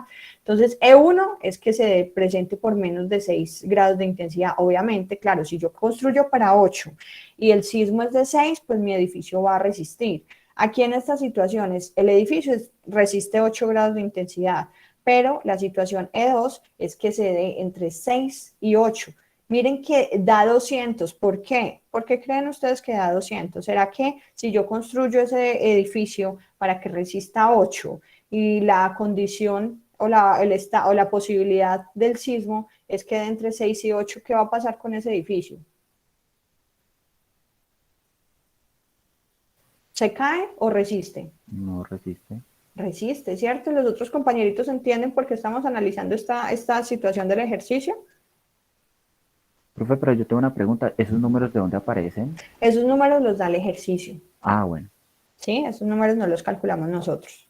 Esos números los da el ejercicio como cálculos que provienen de unas posibilidades de pérdida o de ganancia de dinero, ¿cierto? En el caso, pues, de que la construcción resista o no resista el sismo. Miren aquí en menos 300, yo tengo un edificio que es para 8 grados de intensidad y la posibilidad de E3 es que ese sismo de entre 8 y 10. Si da entre 8 y 10, pues el edificio no me va a resistir. ¿Por qué? Porque el estado de la naturaleza puede ser que la posibilidad se comporte, sea mayor al diseño que resiste mi edificio, ¿sí? Entonces, miren que por eso es que los datos son negativos y positivos, ¿sí? Porque cuando coinciden en esas condiciones, así como las restricciones, ¿cierto? Cuando coinciden como tal con esas condiciones de las alternativas y de los posibles sucesos, entonces ganamos o perdemos dinero. Y ganamos mucho o perdemos mucho. Es por eso que tenemos este tipo de alternativas. Entonces, aquí en el criterio Maximin es de lo que podemos perder, cuánto es lo máximo que perdemos. Entonces, es por eso que hicimos para cada una de las alternativas, ¿cierto? Seleccionamos donde más perdemos, o sea, donde menos resista como tal, o donde más vamos a tener posibilidad de que se caiga la edificación. Entonces, en el Maximin seleccionamos lo que más perdemos y escogemos el mínimo de lo que podemos perder, ¿cierto? En el Maximax, entonces escogemos de lo que más acierte dentro de esas posibilidades de construcción con los sismos que se presenten en realidad, cuánto es lo que más ganamos de dinero y escogemos la mayor cantidad de ese dinero. El criterio de Hurwitz, dentro de esto, entonces tenemos como tal un factor, un índice de optimismo relativo. Este optimismo relativo pues sale como tal de un análisis o de cada uno de los casos de este tipo de análisis, nos dan la información, ¿sí? Multiplicamos, sacamos el máximo, ¿sí? Y multiplicamos ese vector positivo y lo sumamos con el mínimo de cada una de las situaciones y lo multiplicamos por el mínimo de cada una de esas alternativas, ¿sí? Mire que aquí nos dio 140, 100 y 100, ¿sí? Con este criterio, entonces, podemos identificar que donde vamos a tener una mayor posibilidad de ganancia es con A1, con la característica de A1, ¿sí? Ahí es donde vamos a poder ganar más. ¿Por qué? Porque se presenta la condición en que resista, ¿sí? Que los temblores sean menores a 6 grados de intensidad y que mi construcción esté planeada dentro de esa resistencia sísmica, ¿sí? Entonces aquí podemos obtener que el dato mayor de esas posibilidades es el de A1. El criterio de Laplace. El criterio de Laplace pues también utiliza como tal el análisis de esta matriz, pero ¿qué hace el criterio de Laplace? Dice, dependiendo las posibilidades o las alternativas dentro de un ejercicio, suman el 100%, ¿sí? Entonces, ¿qué me dice Laplace? Creo que lo tengo por acá. ¿Qué me dice Laplace? Entonces Laplace me dice que siendo como tal tres estados de la naturaleza, ¿cuáles son esos tres estados de la naturaleza? Pueden ser estos tres, ¿cierto? Si yo tuviera cuatro, entonces pues identificaría cuatro estados de la naturaleza. ¿Qué hago? Divido 100 entre esos estados de la naturaleza. Entonces, si ustedes dividen 100 entre 3, nos va a dar 0.33, ¿cierto? Profe, si sería entre 4, entonces sería también dividirlos entre 4. Sí. Dentro de las alternativas. O, por ejemplo, o sería cada uno dividido 1 dividido 4, ¿cierto? Y si dividieran 5, entonces sería 1 dividido 5, que es lo mismo que poner aquí como tal el número en fracción o en decimal. Punto 33 quiere decir 1 sobre 3, 1 sobre 3, 1 sobre 3, ¿sí? 1 dividido 3 me da punto 33. ¿Por qué? Porque aquí son tres estados de la naturaleza. Si fuera a aplicar el criterio de Laplace para un ejercicio que tiene cuatro estados de la naturaleza, pues entonces sería 1 dividido 4, 1 dividido 4, 1 dividido 4, ¿sí? Entonces, ¿cómo se estructura el criterio de Laplace? El criterio de Laplace, pues, se estructura con la matriz inicial del ejercicio, ¿sí? Entonces, yo tengo tres estados de la naturaleza, por lo tanto, cada una de estas alternativas las voy a multiplicar por 33. Si tuviera 4, pues entonces dividiría 1 entre 4, ¿listo? Recuerden que todas las posibilidades suman 100 o 1. Entonces voy a encontrar como tal las posibilidades para poder seleccionar la opción utilizando este criterio de Laplace. Entonces yo tengo, voy a llevar esta, yo tengo entonces esta matriz, tengo 300 menos 400 y menos 500, ¿sí? Cada uno de estos los voy a multiplicar por 0.33 o por 1 dividido 3, porque son tres estados de la naturaleza.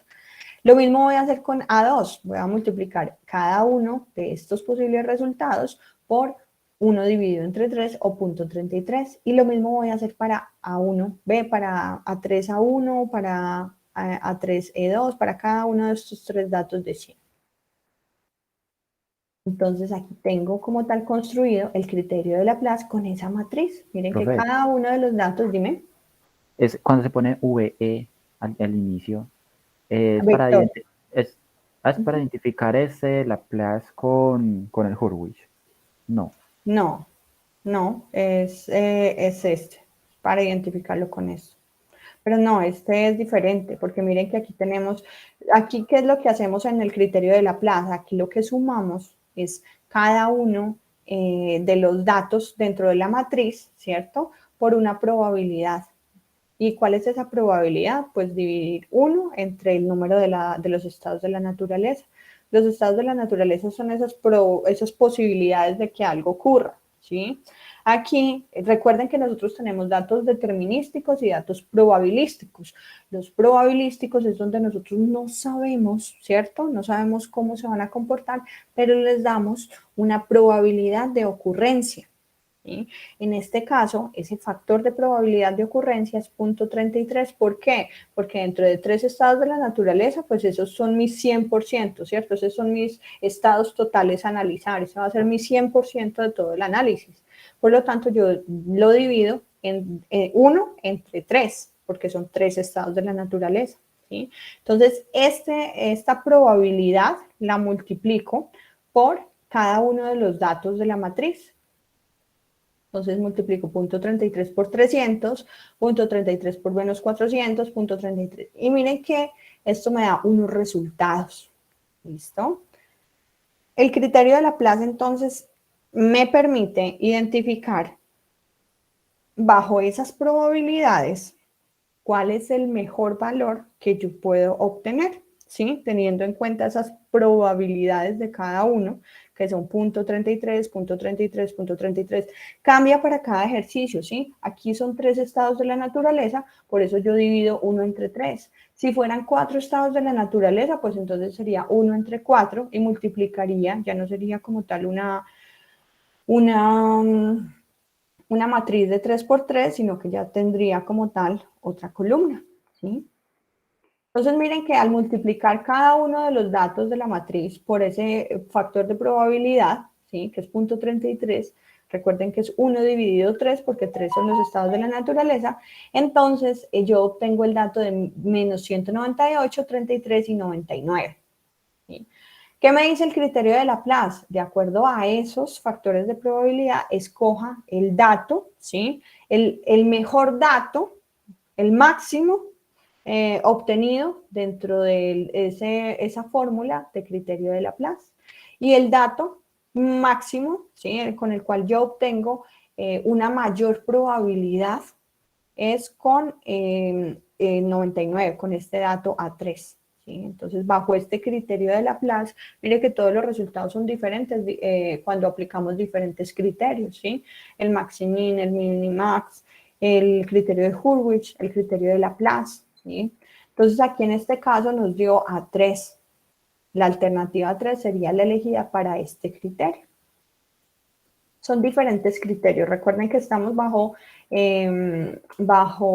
incertidumbre, situaciones de incertidumbre. Entonces, bajo incertidumbre se atienden problemas de decisión en los cuales no se conoce la probabilidad de ocurrencia de los estados de la naturaleza y por eso se recurre a criterios empíricos para tomar decisión. Entonces, para decidir o para tomar estas decisiones, pues se utiliza una serie de criterios que ya están establecidos, porque recuerden que no conocemos las probabilidades de ocurrencia. Entonces, hacemos un análisis del maximin, del maximax, un criterio de Hurwitz, el criterio de Savage, ¿sí? Consiste en que se odian las lamentaciones en el cual la decisión debe de ser tal que valga la pena repetirla. Una vez tomada la decisión y producir el estado natural, se obtiene un resultado. Savage argumenta que después de conocer el resultado, el decisor puede arrepentirse de haber seleccionado una alternativa dada. Savage sostiene que el decisor debe de tratar de que ese arrepentimiento se reduzca al máximo. Entonces, este es el procedimiento, en estas diapositivas que les voy a compartir, este es el procedimiento como tal para poder hacer el cálculo. Pero como entender la teoría, pues no es, genera pues desviaciones en lo que estamos viendo en la forma práctica, es por eso que lo estamos viendo desde la forma práctica de una vez para conocer entonces los criterios, ¿sí? Profe, una pregunta. Dime. Qué pena. Tanto en la Hurwitz como en Laplace, lo que se busca es obtener la mayor probabilidad. Escoger dentro de todos eso la mayor. Sí, el mayor. Ok. ¿Listo? El criterio de Savage. Ya vimos entonces el criterio de Laplace, donde aquí utilizamos la probabilidad para cada uno de esos eventos. Recuerden que son probabilidades, no conocemos la probabilidad de que estos estados en la naturaleza se puedan presentar, ¿sí? Y recuerden que ¿cuáles son esos estados de la naturaleza? Pues que tiemble con 6 grados de intensidad o que haya un temblor entre 6 y 8 grados. Son cosas que pueden suceder, ¿cierto? Y para eso tenemos entonces unos análisis de esas alternativas. Vamos a ver el criterio de arrepentimiento de Savage. Ese criterio de arrepentimiento, pues, genera como tal un análisis un poco diferente. Aquí lo que hacemos es, tenemos la misma matriz, ¿sí? Entonces, lo que hacemos es seleccionar para cada una de las matrices, ¿sí? Analizamos el dato máximo, ¿sí? Y a ese dato máximo le vamos a restar, miren, cogemos las columnas para el criterio de arrepentimiento de Savage. Recuerden que estos criterios se utilizan para tomar decisiones bajo incertidumbre, ¿sí? Nosotros no sabemos qué va a pasar aquí. ¿Por qué? Porque no podemos controlar un temblor. Por lo tanto, como no podemos saber cuál va a ser la intensidad ni cuándo va a suceder, entonces se generan diversos criterios de análisis para generar las posibles alternativas bajo estados de la naturaleza de incertidumbre. Dime, ¿alguien va a hablar? ¿Alguien va a hablar, chicos? Profe, que escribió que si vamos a salir a receso. Ah, bueno, sí, tienen razón.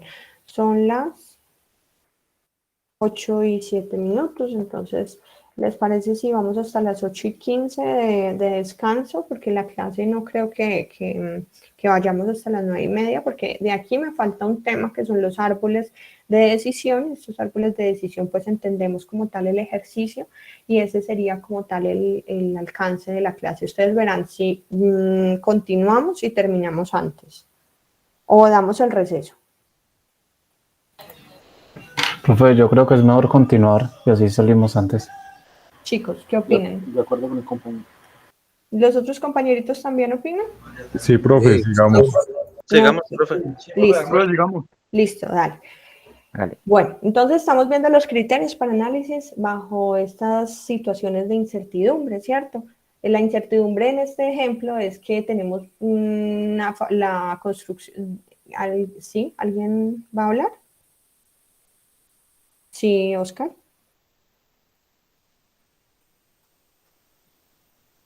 No, nada, profe. Ah, bueno, listo. Tenemos entonces el criterio de Minimax, Maximin, tenemos el de Hurwitz, tenemos el de Laplace, ¿sí? Donde nos genera alternativas para tomar decisiones. El criterio de arrepentimiento de Savage. Este criterio de arrepentimiento entonces tiene unos pasos. Lo primero que vamos a hacer es identificar dentro de la matriz el dato máximo para cada una de las columnas. Miren que acá estamos trabajando con las filas, pero también con las columnas. Vamos a transformar esa matriz. ¿Cómo la transformamos? Cogemos cada una de las columnas E1, E2, E3 y dentro de cada columna seleccionamos el dato máximo, chicos. ¿Qué hacemos luego? Identificando ese dato máximo en cada columna, vamos a coger cada uno de los datos y lo vamos a restar por ese dato máximo. Entonces, miren aquí abajo, en esta parte de esta columna, ese dato máximo para E1 es 300, para E2 es 200 y para E3 es 100, ¿sí? ¿Qué vamos a hacer? Vamos a restarle a este 300 el dato máximo. Vamos a restarle a al dato máximo, vamos a restarle el valor, perdón. Entonces tenemos 300 como dato máximo menos el dato de este nodo. Tenemos el dato máximo que es 300 menos el siguiente dato. Tenemos 300 que es el dato máximo menos 100 que es el dato que está acá. Y obtenemos esta nueva matriz. Luego hacemos eso con la columna 2. Entonces, el dato máximo de esta columna E2 es 200. Entonces, a 200 le vamos a restar cada uno de los datos que tenemos dentro de esta matriz y obtenemos este dato de, los datos de la columna E2, 600, 0 y 100. Y luego vamos a coger esta columna de 3 y vamos a identificar el dato máximo. Entonces, dentro de ese dato máximo, vamos a restarlo a cada uno de los datos, ¿sí? Y obtenemos estos resultados. Miren que transformamos esta matriz inicial y obtenemos esta matriz de arrepentimiento. Dentro de esta matriz de arrepentimiento, pues vamos a seleccionar los máximos, ¿sí? Dentro de cada una de las columnas. Entonces aquí obtenemos 600. En la A2 tenemos entre 100, 0 y 400, pues el máximo es 400. Y A3 tenemos 200, 100 y 0, el máximo es 200. Entonces, dentro de esas alternativas, el valor mínimo, aquí en este criterio de arrepentimiento de Savage, obtenemos el valor mínimo. El valor mínimo sería A3, ¿sí? Ese sería como tal el criterio de análisis para situaciones de incertidumbre. Entonces vimos el criterio de Maximin, el criterio de Maximax, el criterio de Hurwitz, el criterio de Laplace y el criterio de Savage. ¿Listo? Estos criterios se utilizan dentro de la toma de decisiones bajo incertidumbre. Vamos a ver entonces ahora los árboles de decisión. Los árboles de decisión también son una herramienta para realizar análisis que nos lleven pues a una experimentación y que podamos tomar decisiones. ¿Sí? ¿Alguien va a hablar? No, profe, perdón, qué pena. Sí, sí. En el de Savage, ¿se escoge cuál? No me quedó claro, ¿el máximo también? El mínimo. En el de mínimo. Savage se escoge el dato mínimo. Y en este caso, ¿cuál es? Cero, no puede ser. No, el dato mínimo dentro de lo que nos represente como tal un dato, ¿sí? 0 no se escogería, sino que se escogería entre 200 y 100. El dato máximo sería 200, ¿sí? 0 no, porque mira que nosotros lo que está, es que aquí hay que jugar mucho con los máximos y con los mínimos, ¿sí? Entonces, por eso quise poner el ejemplo aquí para que ustedes identifiquen qué valores cogen en cada uno de los criterios. En este criterio, miren que lo que hacemos es que luego que restamos el máximo, ¿sí? Lo que hacemos es identificar el dato máximo de cada una de cada una de las filas de esta nueva matriz. Y aquí lo que hacemos en los resultados, obtuvimos 600, 400 y 200. ¿Hasta ahí vamos bien? Llegamos a esta matriz de arrepentimiento, ¿sí? Eso, el máximo por cada fila. El Eso es máximo por cada una de las filas. Entonces aquí en A1 el máximo es 600, en A2 el máximo es 400 y en A3 el máximo es 200, ¿cierto? Entonces mira que aquí obtuvimos un vector de arrepentimiento de los máximos que es de 600, 400 y 200, ¿sí? Y ahora de estos vectores máximos de arrepentimiento vamos a escoger el dato mínimo. El dato mínimo es 200, ¿sí? Es un proceso en el cual tenemos que seleccionar los máximos o los mínimos. Cada uno de los criterios tiene sus condiciones, ¿sí? Y esas condiciones se aplican, pero recuerden que como nos dicen aquí al inicio de cada uno de estos criterios, que estos criterios se aplican de forma empírica, ¿sí? Son criterios que se han estructurado para tomar decisiones bajo situaciones de incertidumbre. Estos son algunos. Hay muchos. Chicos, hay muchas metodologías para poder tomar decisiones bajo situaciones de incertidumbre. Aquí lo que estamos viendo es estos 4 criterios, estos 5 criterios, ¿sí? Entonces aquí en el criterio de arrepentimiento de Savage lo que tenemos es el mínimo de esa matriz de arrepentimiento máximos que encontramos. Aquí en Laplace encontramos es el dato máximo, ¿cierto? De todos estos resultados es el dato máximo. Y en el criterio de Hurwitz lo que utilizamos es el dato máximo. Como cada uno tiene alternativas de análisis diferentes, pues entonces nos genera diferentes resultados de cuál sería la alternativa, ¿sí? Que mejor o el posible estado de la naturaleza que más se pueda presentar y que nos genere más pérdida o menos pérdida. Vamos a ver los árboles de decisión. Los árboles de decisión, entonces así como vimos el criterio de Hurwitz, el de Savage, el de Laplace, el Maximin y el Maximax, pues existe también una metodología que se llama los árboles de decisión. Estos árboles de decisión, chicos, los utilizamos dentro de análisis, no solo para análisis estadísticos, sino que también se emplean, por ejemplo, para datos económicos y financieros, ¿sí? Los árboles de decisión, pues, me permiten obtener opciones, ¿cierto?, pesimistas y optimistas, en las cuales pues puedan generar diferentes alternativas. Entonces, dentro de las decisiones bajo certidumbre, utilizamos algo que se llama un proceso de jerarquía analítica. Dentro de ese proceso de jerarquía analítica se utilizan los árboles de decisión. Entonces, tenemos, por ejemplo, tenemos este ejemplo para explicar el uso de los árboles de decisión. Tenemos entonces una persona que se llama Martin Hans. Martin Hans va a seleccionar en cuál universidad va a estudiar, pero él toma 2 criterios para poder seleccionar la universidad. Hay 3 universidades que él tiene dentro de esas posibilidades que él va a escoger, la universidad A, B y C, ¿sí? Y tiene 2 criterios, y es que él va a seleccionar la universidad de acuerdo a lo que pese más en reputación o en ubicación. ¿Sí? Entonces, para él pesa mucho la reputación de la universidad y a esto le va a dar un peso de 83%. Y la ubicación pesa un 17% dentro de la toma de decisiones que él va a hacer. ¿Listo? Entonces, tenemos la situación de un joven que va a seleccionar en qué universidad va a estudiar. Esa universidad tiene 3 posibilidades de universidad, la A, B y C. Y lo que va a hacer es hacerle un peso, ¿cierto? Va a ponderar por medio de un análisis de jerarquía analítica, va a ponderar o va a escoger cuál es esa universidad, ¿sí? Que le cumple con esas posibilidades de reputación y de ubicación que él designó, que es para reputación un 83% y para ubicación un 17%. ¿Sí? Entonces, luego de esto va a realizar un proceso, unos cálculos, el cual les va a permitir tomar la decisión de cuál es la universidad a la que él pues va a ir. Dentro de esos análisis, el ejercicio nos da como tal unos resultados, ¿sí? En estimaciones de porcentaje para cada uno. Entonces recuerden que esto, para yo confirmo, 12.9 más 27.7 más 59.4, esto me da 100. Entonces, la ubicación, ¿sí? Estas posibilidades, estos porcentajes van a ser las posibilidades, ¿sí? O el porcentaje de peso para cada una de las universidades en cuanto a la reputación y para cada uno de los pesos, ¿cierto? En cuanto del criterio para cada una de las universidades en cuanto a ubicación y criterio, ¿sí?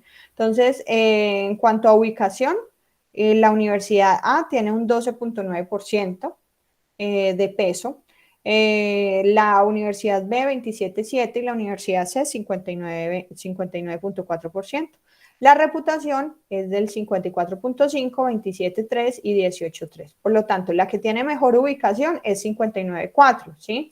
Y la que tiene peor ubicación es 12, es la Universidad A. Y esta de 59.4 es la Universidad C. En cuanto a reputación, la que tiene un porcentaje mayor es la Universidad A. Quiere decir que este 54.5 nos dice que es la universidad que tiene mejor reputación, ¿sí? Entonces, ¿qué va a hacer él? Él dice que él tiene una forma, para él, esto es lo que dio como tal el análisis, pero para él la reputación va a pesar en un 83% y la ubicación en un 17% para la decisión de él, ¿listo? Miren que aquí estos son datos de certidumbre, por lo que tenemos como tal información que para hacer un análisis y tomar decisiones. ¿Cómo vamos a estructurar este análisis de árbol de decisión, chicos? Vamos entonces a tener la decisión es seleccionar una universidad, ¿sí? Esta selección de universidad tenemos entonces dos criterios de jerarquía. Nosotros podemos tener muchos criterios de jerarquía, en este caso tenemos la reputación y la ubicación. Para este chico, la reputación para él pesa en un 83% y la ubicación pesa en su decisión en un 17%, ¿sí?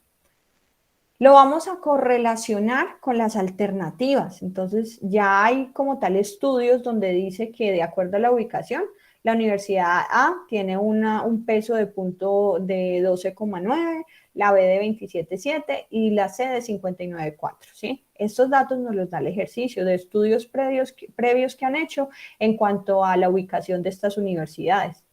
Y datos de reputación, ¿sí? Dentro de esas tres universidades, ¿cuál es la que tiene mejor reputación? La Universidad A, luego le sigue la B y luego la C. ¿Cómo vamos hasta ahí? ¿Bien? Bien, profe. Bien, profe. Sí, entendible. Listo. Entonces, recuerden, este joven va a tomar la decisión, pero para él es muy importante, pesa el 83% de la decisión que él vaya a tomar, la ubicación, y el 17%, perdón, la 83% la reputación y el 17% la ubicación. ¿Qué va a pasar aquí? Vamos a relacionar estos datos de este punto 17%, lo vamos a relacionar con cada una de las alternativas o de los resultados que estudios previos han arrojado en cuanto a la ubicación y la reputación. Entonces, miren que este punto 17 se relaciona con todos los datos de ubicación, de ponderados de ubicación que han dado estudios previos. Y este punto 83 se relaciona con cada uno de los pesos, ¿sí?, que se han establecido en cuanto a reputación de cada una de estas universidades. Se relacionan los datos de la Universidad A, porque vamos a calificar cuáles son los resultados que vamos a obtener.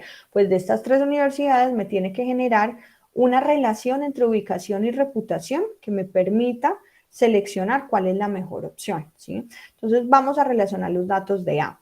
Los datos de A los vamos a relacionar en cuanto a ubicación y a reputación. Los datos de B los vamos a relacionar en cuanto a ubicación y a reputación. Y los datos de C los vamos a relacionar en cuanto a ubicación y a reputación. ¿Cómo hacemos? Multiplicamos el peso de este joven que le ha dado a la ubicación, que es de punto 17, lo vamos a multiplicar por punto 129. ¿Qué quiere decir? Aquí estamos haciendo un cálculo ponderado. ¿Qué quiere decir ponderado? Pues que el ponderado tiene unos pesos, ¿sí? No estamos sacando un promedio, sino que estamos sacando un ponderado. Ponderado, ¿qué quiere decir? Que yo estoy relacionando el peso de cada una de las decisiones a ver cuál tiene mayor afinidad o mayor resultado posible dentro de las posibilidades de mi situación. En este caso es seleccionar una universidad. Tiene que generar como tal el resultado ponderado entre ubicación y reputación. ¿Cómo vamos a relacionar esto? Multiplicamos 0.17 por 129 para la universidad A, ¿sí? Entonces mírenlo acá, 0.17 por 129. Y luego lo que hacemos es que cogemos la reputación. La reputación pesa 1.83 y lo multiplicamos por el peso de la alternativa, que es 0.545.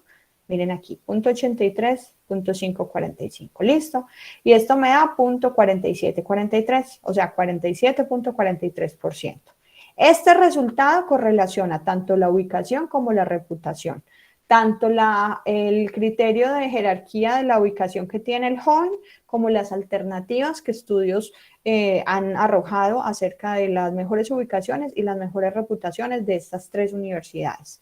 Hago lo mismo para la universidad B, entonces multiplico 0.17, que es lo que este joven ha seleccionado como su forma en la que él va a tomar la decisión, y la alternativa del estudio que se ha presentado para la universidad B, la posiciona pues con este porcentaje para ubicación y con este porcentaje para reputación, ¿sí? Entonces yo relaciono la ubicación el porcentaje dado del joven con la alternativa de la universidad B y la reputación de 0.83 con 0.273. Esto es una correlación de datos, ¿sí? Esto lo que hago es ponderar el peso de cada una de las decisiones con las alternativas y esto me da 0.2737.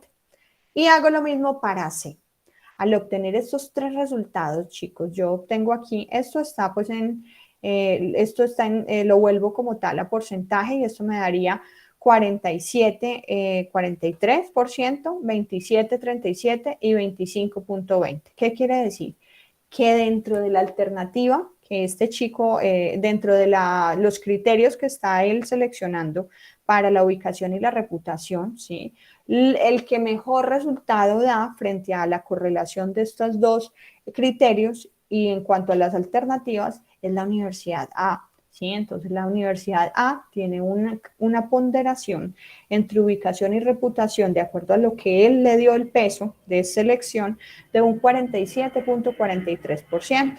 La universidad B se correlacionó en el resultado con un 27.37 y la universidad C con un 25.20. Por lo tanto, entonces, basado en estos cálculos, Martin elige la universidad A porque tiene el peso más alto compuesto dentro de lo que él había especificado en el criterio que él había decidido para seleccionar la universidad y las alternativas de los estudios que clasificaban cada una de las universidades entre ubicación y reputación. Pero ahora resulta que tenemos más criterios.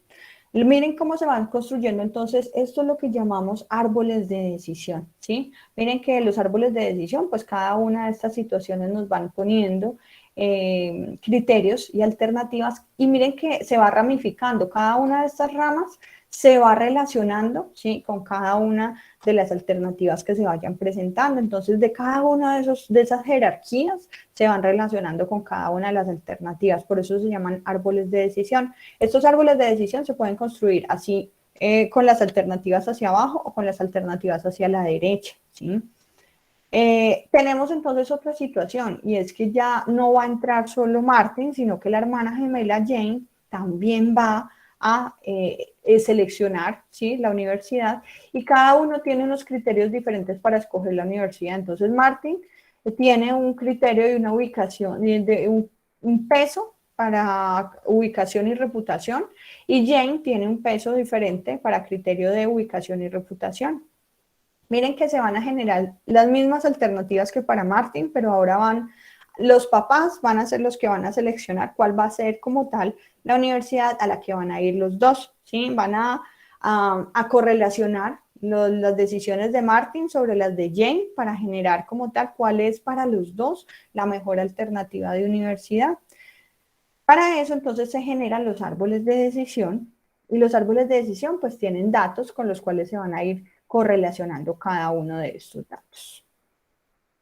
Entonces vamos a obtener el dato compuesto de la decisión de Martin y de Jane para la universidad A, ¿sí? Luego vamos a correlacionar para la universidad B, de acuerdo a lo que Martin y Jane hayan generado como pesos para los criterios de jerarquía, y luego para la universidad C. Entonces, los datos serían entonces que cada uno va a generar, el resultado final va a ser, Martin va a aportar el 50% del resultado y Jane va a aportar el 50% del resultado. Tenemos entonces los criterios del 17 y del 83% y vamos a estructurarlo de esta forma para que lo entendamos mejor. La decisión final va a ser un 50% de lo que decida Martin y un 50% de lo que decida Jane, ¿sí?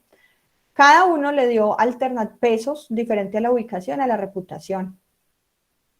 Entonces, Martin le dio que para él la ubicación tiene un 17% de importancia, un punto 17, y la reputación un punto 83.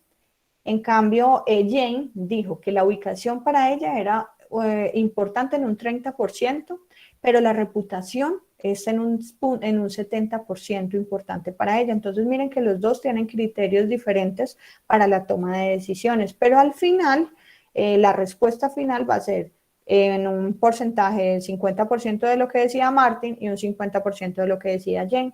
Entonces, miren que los árboles de decisión van relacionando desde un criterio de jerarquía 1, relacionan a través de todos esos criterios y alternativas hacia abajo, se van relacionando, ¿sí? Van generando alternativas.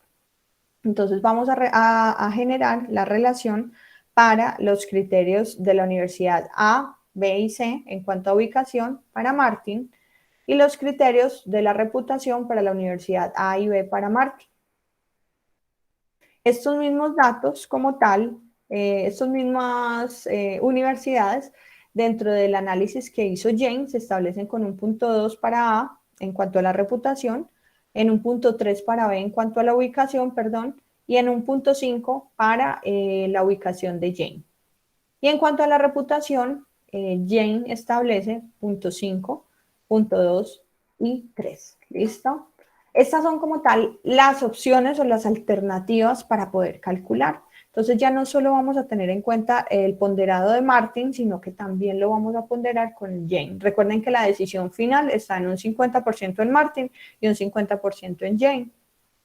Entonces vamos a relacionar todos los resultados posibles con la universidad A. Entonces vamos a empezar. Punto 5 se relaciona con este punto 17, ¿sí? Y a su vez con punto 129. Entonces, ¿cómo vamos a hacer esto? Este punto 5 se relaciona con este punto 3 de ubicación para la universidad A, que tiene un peso de punto 2. Entonces, miren que todos estos datos van generando relación y los vamos construyendo así. El peso de Martin en cuanto a la decisión es de punto 5 y miren que lo multiplicamos en cuanto a punto 17 por 129 más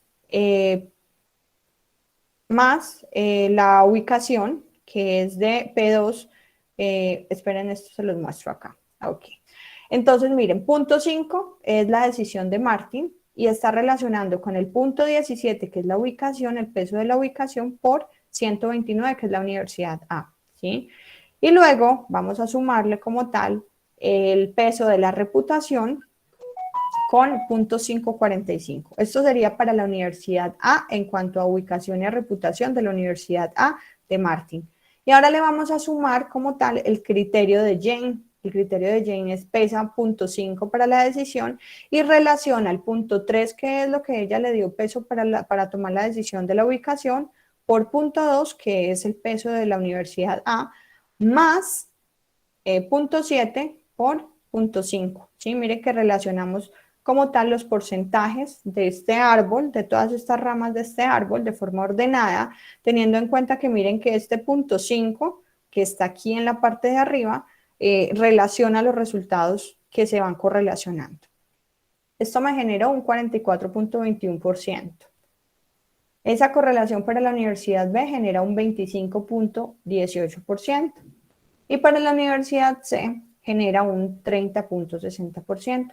Quiere decir que dentro de esos criterios que se establecieron, ¿cierto? Para tomar la decisión de a qué universidad iban a ir, la universidad A cumple en un 44.21%, ¿cierto? El resultado o el peso para poder tomar la decisión entre la ubicación y reputación. Hay algunos análisis estadísticos en los que yo digo, si esa decisión pesa más de un 50%, entonces yo elijo como tal esa decisión. Aquí está, la máxima pesa un 44.21, por lo tanto ellos deben de tomar otras alternativas o deben de evaluar de forma diferente algo que les genere, por ejemplo, un resultado mayor, o sea, algo que les genere un resultado, porque miren que la Universidad B y C da un 25.18 y la C da un 30.60, o sea, están en un rango muy cerca. Entonces, no hay algo que permita, por ejemplo, determinar que la universidad A da un 70%, como para decir, sí, esa es la que tiene como tal, la que genera el mayor criterio para seleccionarlo, ¿sí? Aquí la A dio un 44.21, aunque es un dato pues muy bajo porque es menor a 50, pues es el dato mayor. Por lo tanto, bajo esta situación, bajo este escenario, se tomaría la opción de seleccionar la universidad A como esa universidad que cumple tanto para Martin y para Jane esos criterios de ubicación y reputación que ellos estaban buscando. Entonces, los papás solicitarían o decidirían enviarlos a la universidad A de acuerdo a lo que ellos habían decidido, ¿sí? Entonces, ¿qué vimos hoy, chicos? Vimos criterios para toma de decisiones bajo incertidumbre, criterios de decisiones bajo certidumbre. Para riesgo también se utilizan los árboles de decisión, ¿sí? Entonces, miren que existen diferentes posibilidades para analizar la información, teniendo o toda la información o generando análisis de probabilidad que me permita tomar decisiones, ¿sí? Estas son probabilidades que me permiten tomar decisiones dentro de una situación donde tengo varias alternativas. Entonces, la toma de decisiones es una rama muy extensa, muy amplia, tiene muchas herramientas y tiene muchas formas, muchas metodologías para poder analizar una situación, ¿sí? Vimos entonces el criterio de Hurwitz, el criterio Maximin, Savage, vimos también entonces los árboles de decisión, como algunas de las opciones que podemos tener para este proceso de toma de decisión, ¿sí? Entonces, chicos, esta era la clase que tenía preparada para hoy en cuanto al tema establecido dentro de nuestro cronograma. Este es menos complejo que de pronto lo que habíamos visto en programación lineal, ¿cierto? Es cuestión como de aprender una metodología, pero miren que la metodología pues implica solo sumas y restas, entonces pues no tiene un grado de dificultad mayor, sino de entender qué es lo que busca cada uno de los criterios y de las metodologías, ¿cierto? ¿O ustedes qué opinan? Es menos complejo que el anterior, ¿cierto? Que el de programación lineal. Vale. Igual. Bueno, el análisis de datos, pues en algunos casos no es tan fácil, entonces por eso dentro de investigación de operaciones, pues lo que se pretende es que conozcamos cuáles son esos criterios o esas metodologías que se utilizan dentro de la toma de decisiones bajo incertidumbre y bajo certeza. ¿Listo? Chicos, les agradezco mucho. Estas diapositivas se las voy a subir a la plataforma. El link se lo subo mañana porque esto se demora como una hora. Y ya se pueden retirar, pero no, esperen, me falta algo antes de eso, falta la lista. La lista, sí. ¿Alguien va a hablar, chicos? ¿Alguien tiene algo para comentar?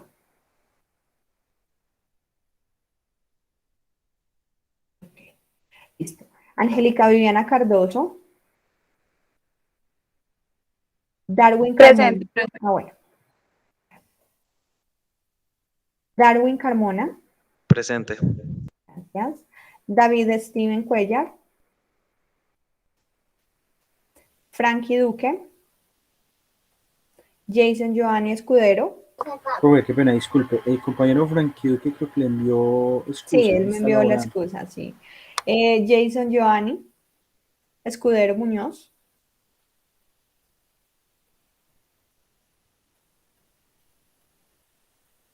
Edwin Andrés Franco, Presente. gracias. Esteban Galvis Triana, Presente, profe. gracias. Andrés Felipe García, Presente, profe. gracias. Andrés Felipe Gómez Ladino, John Mauri González Izquierdo, Juan Guillermo González Montoya, Presente, profe. gracias. Carlos Steven Holguín Flores, Presente, profe. gracias. Alexander León Flores, Presente. gracias. Rubén Darío Londoño Betancourt, Presente. gracias. Héctor Alejandro Londoño, Presente, profe. gracias. John Edison Martínez y Fuentes, Presente. gracias. Edwin Ferney Martínez, Presente. gracias. Luis David Montes, Profe, él tiene problemas eléctricos en su casa. ay, sí, él me contó, gracias. Santiago Morales García, Presente. gracias. Valentina Orrego Cardona, Presente. gracias. Y Valeria Orrego Cardona, Presente. gracias. Danilo Perlaza Herrera, Presente, profe. gracias. Danilo Juan José Quintero, Presente, profe. gracias Juan José. Joan Sebastián Ramírez, Presente, profe. gracias. Daniel Humberto Roldán, Presente. gracias. Profe, Andrés Gómez habló por el chat, que no tiene micrófono. Ok, listo. Verifiquemos acá. Muchas gracias. Andrés Gómez.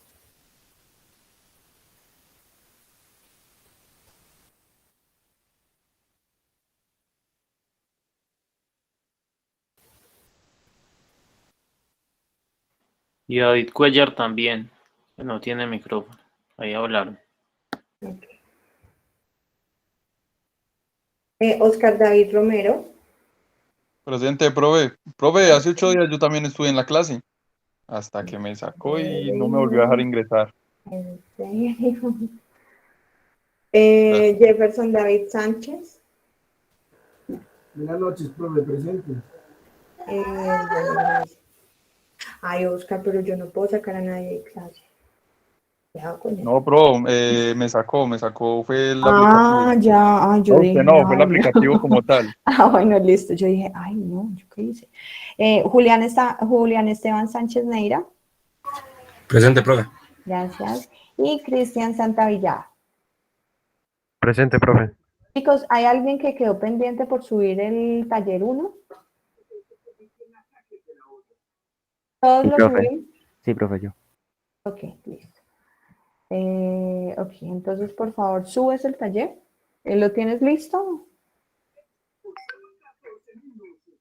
Bueno, hasta mañana entonces abrimos la plataforma para que lo subas, ¿listo? Por favor.